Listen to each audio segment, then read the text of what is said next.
ओम श्री हनुम भीम मध्वांतर्गत श्री रामकृष्ण वेदव्यासात्मक श्री लक्ष्मी हयग्रीवाय नमः। हरि ओम। हरे श्रीनिवास श्री गुरुराजो विजयते।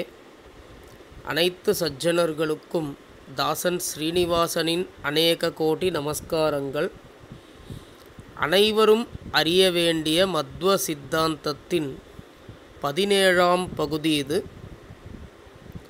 நித்திய அச்சேதன தத்துவங்கள் பற்றி கண்டு வருகிறோம்.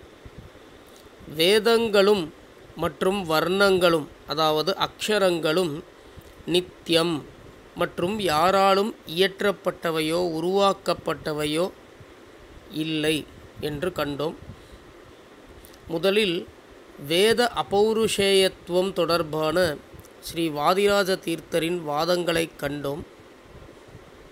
மேலும் வேதங்கள் நித்தியமானவை, யாராலும் இயற்றப்படாதவை என்பது பற்றி பல விஷயங்களை கண்டோம்.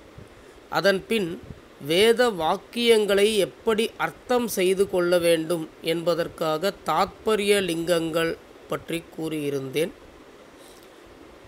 மேலும் அக்ஷரங்களும் நித்தியமானவையே, யாராலும் இயற்றப்படாதவையே என்று கண்டோம். பூர்வபக்ஷ வாதத்தை பார்த்தால் எழுத்துக்கள் நிரந்தரமானவை அல்ல என்று நிரூபிப்பதைப் போல் உள்ளது. அப்படி நிரூபிப்பதன் மூலம் வேதங்களே கூட நித்தியமானவை அல்ல, அபௌருஷேயம் அல்ல என்று நிரூபிப்பதே பூர்வபக்ஷத்தின் எண்ணம். ஆக வேதங்கள் நித்தியமானவை, அபௌருஷேயம் என்று நிரூபிக்க வேண்டும் என்றால் அக்ஷரங்களும் வேதங்களைப் போலவே அபௌருஷேயம் நித்தியமானவை என்று நிரூபிப்பதற்கு அவசியம் ஏற்படுகிறது. ஆகவே அக்ஷரங்கள் தொடர்பான வாதங்களை சென்ற பகுதியில் கண்டோம். இனி இந்த பகுதியில் மற்றொரு நித்திய ஜட தத்துவமான அவ்யக்ருத ஆகாசம் பற்றி காண்போம். ஆகாசம் என்றால் என்ன? ஸ்பேஸ் அல்லது இடம் என்று பொதுவாக சொல்கிறோம். ஆங்கிலத்தில் ஸ்பேஸ் என்கிறோம், தமிழில் இடம் என்று சொல்லலாம். இது இருப்பதை எப்படி உணர்கிறோம்? ஒரு உதாரணத்திற்கு, இங்கு பானை உள்ளது என்று கூறுகிறோம்.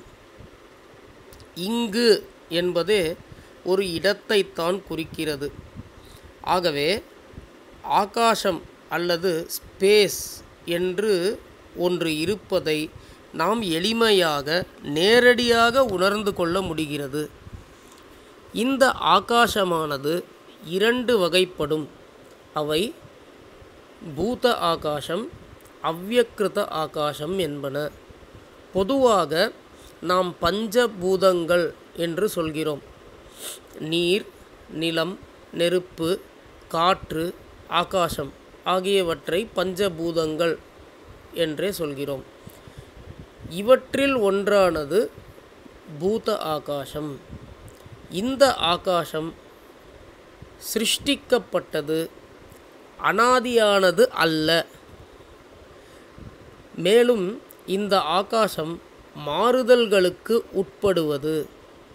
ஆனால் அவ்யக்ருத ஆகாசம் நித்தியமானது, யாராலும் உருவாக்கப்படாதது, மாறுதல்களுக்கு உட்படாதது. இந்த ஆகாசமானது எங்கும் நிறைந்துள்ளது. இந்த ஆகாசத்திற்கு இயற்கையாகவே திசைகளும் உள்ளன. திசைகளை வைத்தே இந்த ஆகாசத்தின் பாகங்கள் வருகின்றன. திசைகளே இந்த ஆகாசத்தின் பாகங்கள். ஆகாசமும் திசைகளும் உண்மையா அல்லது கற்பனையா என்ற கேள்வி நம்மில் பலருக்கும் இருக்கக்கூடும். ஆகாசம் என்ற ஒன்று இருப்பதை நேரடியாக சாட்சியின் மூலம் உணர்கிறோம். ஒரு சில சித்தாந்தங்களில் ஆகாசம், காலம் போன்றவை நமது கற்பனைகளே, அப்படி எதுவும் உண்மையில் கிடையாது என்று சொல்வதுண்டு. ஆனால் இவை கற்பனை அல்ல. ஆகாசமும் அதன் திசைகளும் சத்தியமே. ஒரு விஷயத்தை நாம் அறிவதற்கு பிரமாணங்கள் உள்ளன. இதை பற்றி நாம் ஏற்கனவே கண்டுள்ளோம். ஒரு பொருளை காண்கிறோம் அல்லது ஒரு விஷயத்தை காண்கிறோம். அதை பற்றின அறிவை நாம் நேரடியாகவும் பெறலாம், அனுமானத்தால் பெறலாம், அல்லது சாஸ்திரங்களின் துணை கொண்டு அறியலாம். தூரத்து மலையில் புகை தெரிகிறது, அங்கே நெருப்பு இருக்க வேண்டும் என்று அனுமானிக்கிறோம். ஆனால் ஆகாசமும் அதன் திசைகளும் இருப்பதை அறிவதற்கு இப்படிப்பட்ட அனுமானமோ அல்லது சப்தமோ தேவையில்லை. நாம் நமது கைகளை அசைப்பதே ஆகாசமும் திசைகளும் இருப்பதை காட்டுகின்றது. இது சந்தேகத்திற்கு இடமின்றி நாம் நேரடியாக அறியக்கூடிய ஒரு விஷயமாகிறது.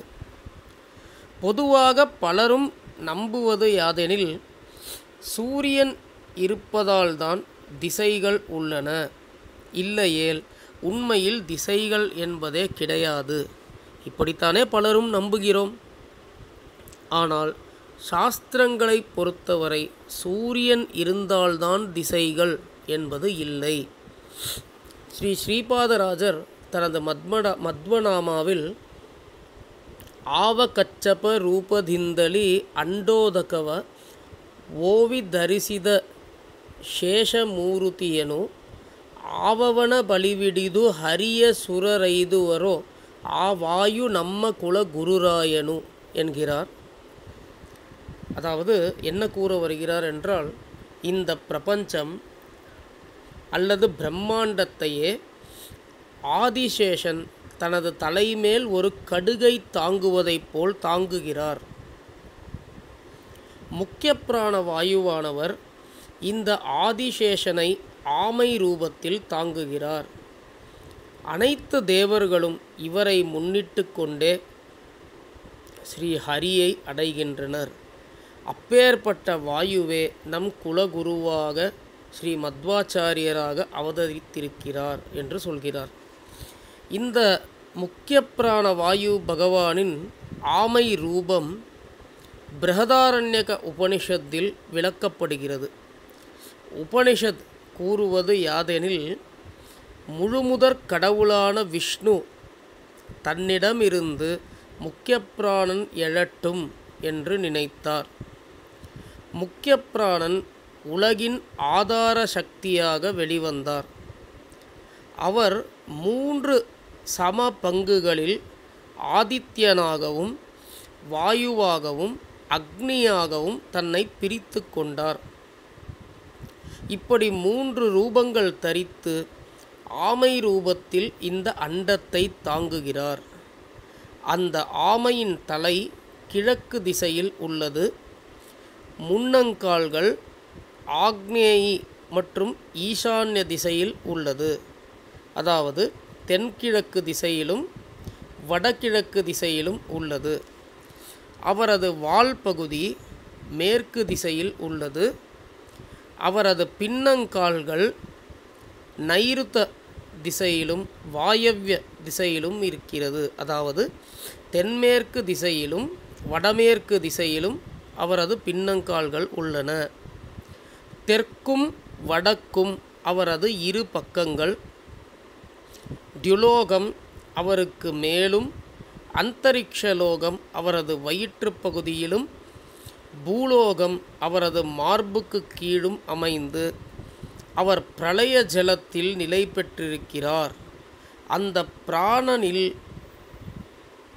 அவரது மகிமைகளை உணர்ந்தவன் அவரிடமே நிலை பெறுகிறான் என்று உபனிஷத் கூறுகிறது. இந்த உபனிஷத் வாக்கியத்தை இப்பொழுது கூறியதற்கு 2 காரணங்கள் உண்டு. ஒன்று, முக்கிய பிராணனின் பெருமைகளை நாம் அனுபவிப்பதற்காக. மத்வ சித்தாந்தத்தை பற்றித்தான் கண்டு வருகிறோம். இந்த முக்கிய பிராணனின் அவதாரங்களே ஹனுமன், பீமன் மற்றும் மத்வாச்சாரியர் ஆவர். இரண்டாவது காரணம், திசைகளை பற்றி விவாதிப்பதற்கு. ஏனெனில் அவ்யக்ருத ஆகாசத்தை பற்றியும் திசைகளை பற்றியும் இப்பொழுது நாம் கண்டு வருகிறோம். சூரியனை வைத்து திசைகளை நாம் கற்பனையாக அமைத்து கொண்டுள்ளோம் என்று பலரும் நம்புகின்றனர். இந்த திசைகள் மேப்புகளில், அதாவது வரைபடங்களில் மட்டுமே நாம் காண்பது. இந்நில உலகை விட்டு வெளியில் சென்றால் ஆகாயத்தில் திசைகள் என்பதே கிடையாது என்பது பலரின் கருத்து. ஆனால் சாஸ்திரங்கள் இதை ஒப்புவதில்லை. பிரம்மாண்டத்தையே தாங்கும் சேஷனை ஆமை ரூபத்தில் வாயு பகவான் தாங்குவதாக கண்டோம். சூரியனும் நமது சூரிய குடும்பமும் இந்த பிரம்மாண்டத்தில் ஒரு சிறு பகுதி மட்டுமே. இந்த சூரியனையும் தாண்டி ஆமையின் ரூபத்தை பல திசைகளில் பிரகதாரண்யக உபனிஷத் வர்ணிப்பதை நாம் காண்கிறோம்.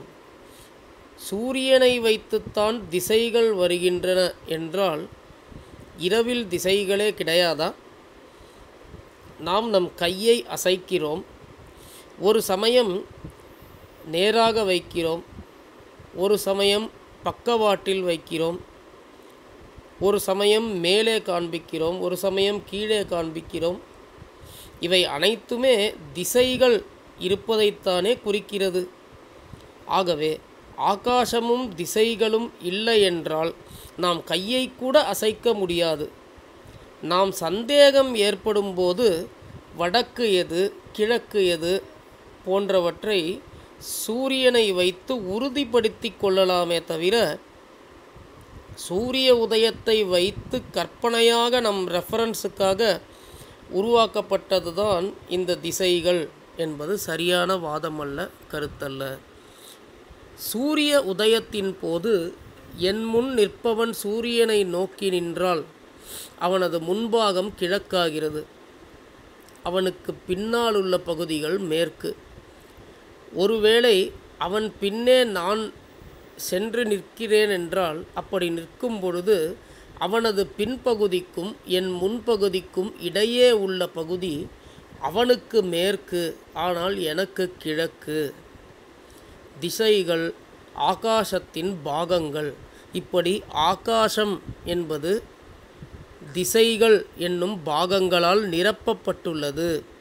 ஆகவே ஆகாசம் என்பது நித்தியம் என்றால் திசைகளும் நித்தியமே. வேதங்களில் ஆகாசமானது அனாதி, அதாவது படைக்கப்படாதது என்று கூறப்பட்டுள்ளது. அதே சமயத்தில் ஆகாசம் படைக்கப்பட்டுள்ளதாகவும் கூறப்பட்டுள்ளது. அது எப்படி படைக்கப்படாத ஒன்று படைக்கப்பட்டதாக கூற முடியும்? இது நேரடி விரோதம் போல் தோன்றுவதால் வேதங்களை தவறு என்று நாம் கூறிவிடக்கூடாது. இதற்கு ஸ்ரீ மத்வாச்சாரியர் சிறந்த தெளிவளிக்கிறார். படைக்கப்படாதது அவ்யக்ருத ஆகாசம், அது நித்தியமானது. படைக்கப்பட்டது பூத ஆகாசம். இந்த அவ்யக்ருத ஆகாசத்திற்கு அபிமானி தேவதை மகாலட்சுமி ஆவாள். பூத ஆகாசத்திற்கு கணபதி பிள்ளையாரை அபிமானி தேவதை என்கிறோம். இந்த அவ்யக்ருத ஆகாசத்தையே தத்துவ சங்கியானத்தில் நித்திய ஜட தத்துவமாக கூறுகிறார் ஸ்ரீமத் ஆச்சாரியர். இந்த அவ்யக்ருத ஆகாசமும் உண்மை, திசைகளும் மாயை அல்ல, திசைகளும் உண்மை. இத்துடன் இருக்கட்டும். அடுத்த பகுதியில் நித்திய அனித்திய ஜட தத்துவங்கள் பற்றி காண்போம். நன்றி. சர்வம் ஸ்ரீ ஸ்ரீனிவாசார்ப்பணமஸ்து.